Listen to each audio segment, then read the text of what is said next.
Alright, welcome to another league race. This time we're with the Masters Championship, TMC, in case you didn't know what that stood for. We're the mighty Monaco for round 6, and as you can see, it is a wet qualifying session, and oh bloody hell, I had the worst feelings about this, but the race was dry, so the only thing I adjusted to the setup was just a couple of things, and just mainly the differential I want to put down for this wet quality. That was the main thing I wanted to do.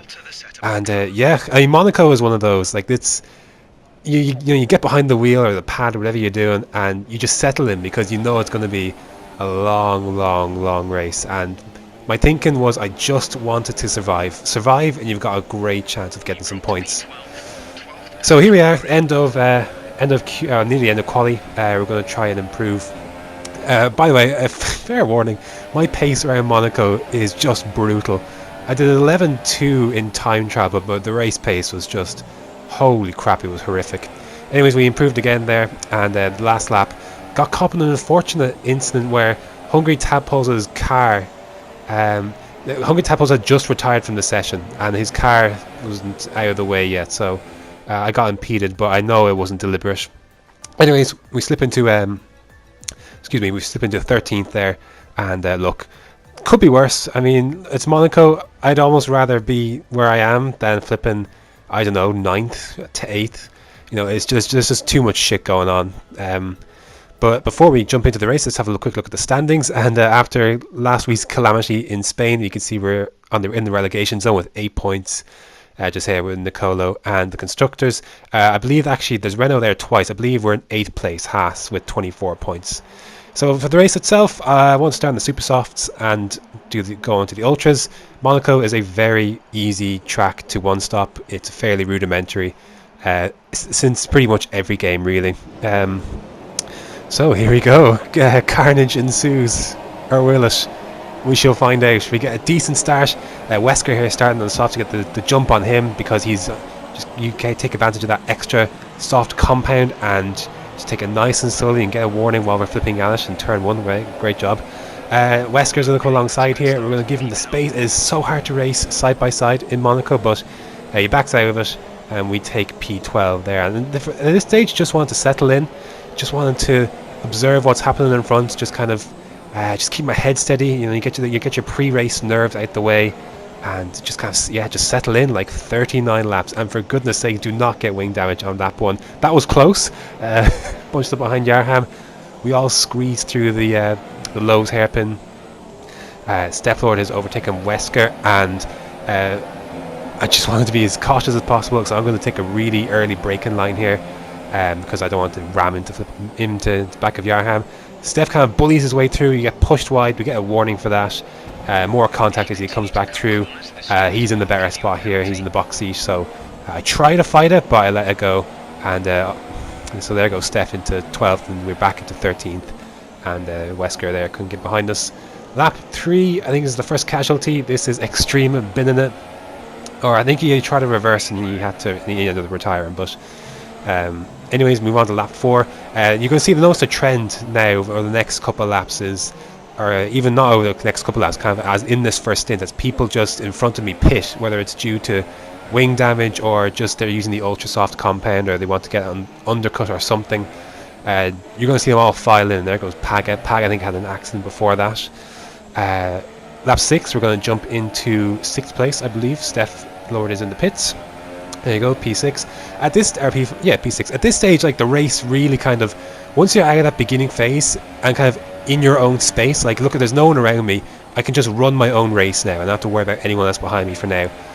We continue to make places up, and then we just pass low key, and Darren Sinclair pitched a few laps ago, but he is bearing down on us, he is catching up with us, and so begins an interesting phase of the race. Defensive driving 101, you're going to learn all about it.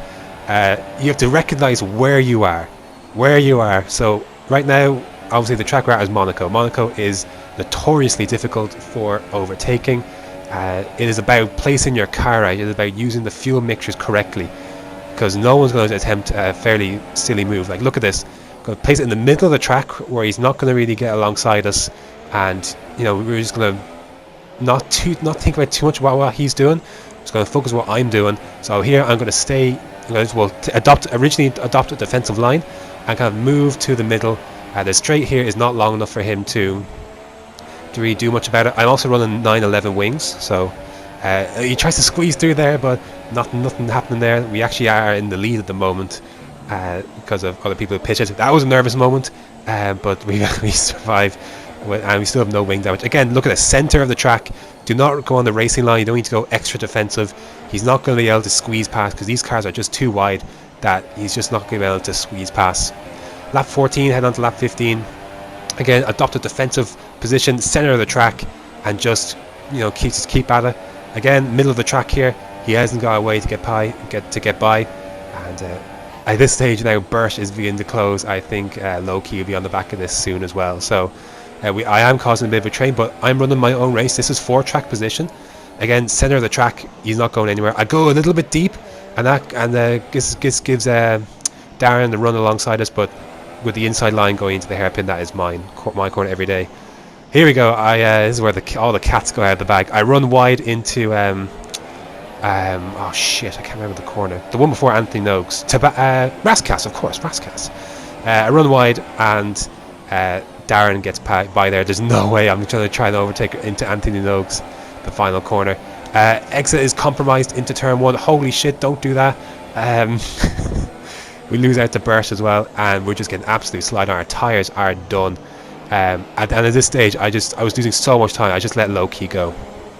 Sorry to Darren and Bert for kind of having to use a fight for it and letting low key go, but I just had to run my own race. I know I wanted to do my best to hold track position as much as I could, because track position at Monaco is so important. Wait quick, Hungry Tapples is close behind us, and I believe he was using no traction, and he lit up the rears and spun it around, and that was it. Anyways, lap 23, coming to the pits for South Ultra Softs. Track position, as I was saying, around Monaco is so important. So, and I was running my own race. I wasn't a lap down. Like, that was my race, and that was my position to keep or to fight for. So that's exactly what I did. Excuse me. And everyone got through safely in the end. So all good. We make our pit stop onto the Ultra Softs. We pop into 6th, and you can see behind us, Yarham is on the soft compound tyre and a good bit behind us. So I'm feeling fairly comfortable at this stage that I can get it now. This is kind of where I'm looking at for position. Oh, flip's sake. I mean, of all the things we managed to avoid in this race, that was the thing that caused me my wing damage. Just unbelievable. Stupid. I mean, I didn't even have my foot on the accelerator or anything. Like, I don't know. I just probably didn't put enough lock into it. Anyways, we go past Low Key's ghosted car. He dropped from the session. Lap 30 now. We're now in 4th. And we are going to be defending hard here from Steph Lord, who was literally 3 seconds a lap quicker than us. So again, I just wanted to just run my race. Again, keep it center of the track. There's only a certain few areas you can actually overtake in here, and you just have to recognize what those spots are and just prepare yourself as best you can for it. So coming out of this, out of Raskas into the Anthony Noakes, I think I'm going to bump up into Rich, and already looking straight away, I know he's not going to come past me because he's way too far behind coming out of that last corner. You have to be quite close if you want the DRS to work. Anyways, up the hill we climb, and yeah, I mean, I'm feeling good at this point. Like, there's only survived this far, so you're feeling good, but not quite home yet. A great run by Steph out of the casino square. And he's going to come alongside us, give it a little brush on the way by. I mean, it was cool. But he just had so much more grip and pace, and it was just impossible for me to keep him behind. So, anyways, but I knew now Poddy was so far behind. So, literally, P5 was the worst case scenario. We catch up to Stevie G here. I know him and Steph had not a collision, but I know Stevie G, I think, lost part of his front wing. There's some reason why his performance was completely dropped off at this stage, and we really didn't catch him even with wing damage. I don't know what the penalty situation is. I knew I had at least one. Lap 36. So again, we're kind of in this limbo where we can't. I think we are quicker at this stage of the race than Stevie G, but we can't get by. And he's doing everything right. Like, he's just placing his car in all the right places, and I can't get quite the best run out of some corners. Here, for good measure, going to damage the other side of our wing, because why not? I'm not sure how that happened, but look, I will at this stage I will be more than content for P5. Lap 37, we get a great run. We're going to knock up into Rich, and we're going to try the inside of the tunnel. Oh shit! I backed out of it. I had to do. I didn't have the balls to finish that move, because that would have been just absolutely. I didn't want to risk it, because P5 I was just more than happy with, and that would have been that. Lap 39 now. Here we are. This is our last chance. This corner coming up here into the Nouvelle chicane is the last chance. We get a great run. Rich revs. We're going to try and stick up the inside. We're going to go for it. Holy shit. I was so lucky. That could have knocked off my wheel. On the last lap, I would have cried. Anyways, we survived, and we come across the line, and Stevie G is actually going to have more penalties than us, and we're going to pick up a 4th place as a result. That ties a TMC best for me. I did it in Abu Dhabi, the end of Division 4 last season. Oh my gosh, breathe. Holy shit. We survived, I don't know how, and we got a brilliant result. For me, it was just running my own race in that first stint that was so important. Just everyone else was going to trip up at some point, not worry about my horrifically slow pace. I mean, look at that, 14.2 was my fastest lap. I didn't get the full potential out of the super soft tyres, or sorry, the ultra soft tyres, because I had wing damage fairly early on. I just wanted to be conservative, but oh my gosh, we survived. P4, some great points there for the championship for the drivers and the constructors. Bloody hell, I just can't believe we survived. Next up is Canada. Ooh, interesting. Canada is up next. A track I quite enjoy. Looking forward to it. But the big thing is that we survived 39 laps of Monaco. We did it, and holy shit, I can be very happy with that, no matter what happens for the rest of the season.